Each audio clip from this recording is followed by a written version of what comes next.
And now you have TikTok and Universal Music Group at odds, and Oh, I Universal forgot about this. Yeah, yeah, pulled all their yeah. music from TikTok. Universal's gonna relent. They need it. Okay, you think they're gonna bend? I do. I Okay, do. Because what TikTok has is TikTok has seemingly infinite number of people who are going to be creative. You give them limitations, they'll figure it out. They'll try something new, right? Like Universal succeeds by by tapping into unpaid, effectively promotional armies who are utilizing their music in all kinds of ways to get it on the feeds of all kinds of people. And like Universal might find out if they're not careful that people will just find other sources. And because of how quickly these things move, Universal's too big of a company to be able to respond nimbly and be like, "Oh, we'll just, we'll issue cease and desists and we'll take down this right, unauthorized music." Come on, man. right, Come on. You know, even if you have automated systems that try to catch it, people will figure that out too. Like, absolutely.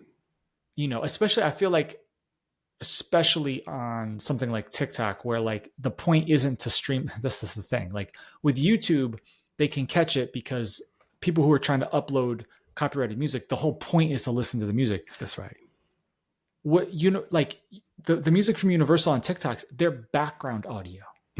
It's a part of the experience versus like It's a being the focal part of the point. experience, but it's not the only part of the experience. So people Absolutely, will find other ways. absolutely. So like Universal's got to be real careful here.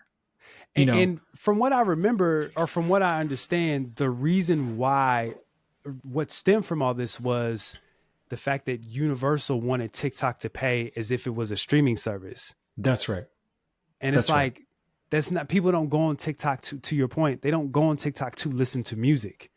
What that tells me is that the either Universal's getting a little too greedy, which is possible, or it tells me that the getting people to jump from I've heard this song on TikTok and I'm interested in it to let me go look this up is maybe not as seamless as they hope. And No. so they're losing people, even though they know that people are listening to parts of their songs. So they want to get more of that money. And I'll tell you why, because remember when Instagram implemented music that you could add Yeah. to your stories or to your post or whatever? It's a little more convoluted on TikTok. And so what I mean is you can see on Instagram, you can see directly there's a music note and then it's Armand Wake Up and Doc Beats Yeah. sometimes, clearly right there. Yeah. Versus like somebody could just upload Usher Yeah Right. and it's just there. It's original sound by user 45321. Right. Versus like Usher, like their system has captured it and then renamed Right. it, Right. Right. similar to what Instagram does. So to your point, that grab it needs to be way more seamless than what it is. Because there are some people, they're only listening to, we've talked about this, they're only listening to the part of the song that goes viral or that's used on the stream. So we're not getting second verses, we're not getting bridges, we're not getting any of that stuff. We're getting the part of the verse or the hook, and that's it. And Universal's like, no, we need to monetize that part, even though that's all you're using.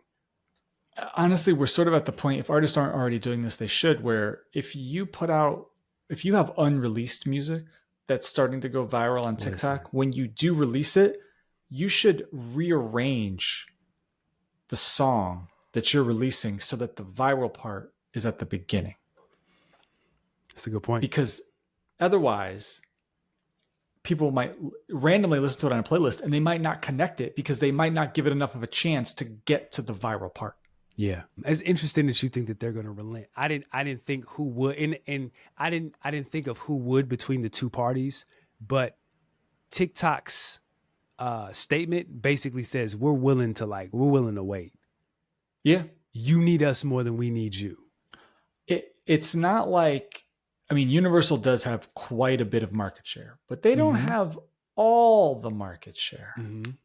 It's not like collectively all the majors came together.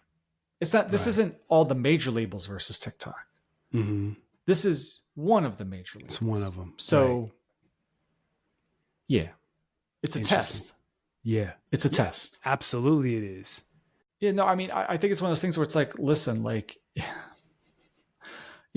sorry, Universal, like you've got so much music out that it is effectively just like background music content for some people. So like, what makes your content special versus another? There are some artists that people will miss, sure, and some pressure might grow on TikTok, but what is your if you're Universal, like what is your you've now accepted TikTok as an important part of your marketing machine. And now that rug has just been pulled. Yeah. How long can you hold out? Absolutely. They are part of your rollout.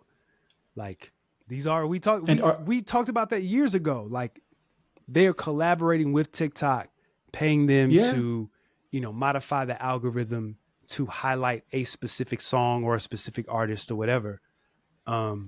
If that's no longer part of your campaign, then like you got to. And there's no other place where they like. It's not like they can go to Instagram and be like, okay, we'll pump money into that to try to make that work. Like they're just different platforms. They just work differently. Mm-hmm. They don't have the same mind share. Absolutely. Absolutely. So yep. Crazy. Yeah.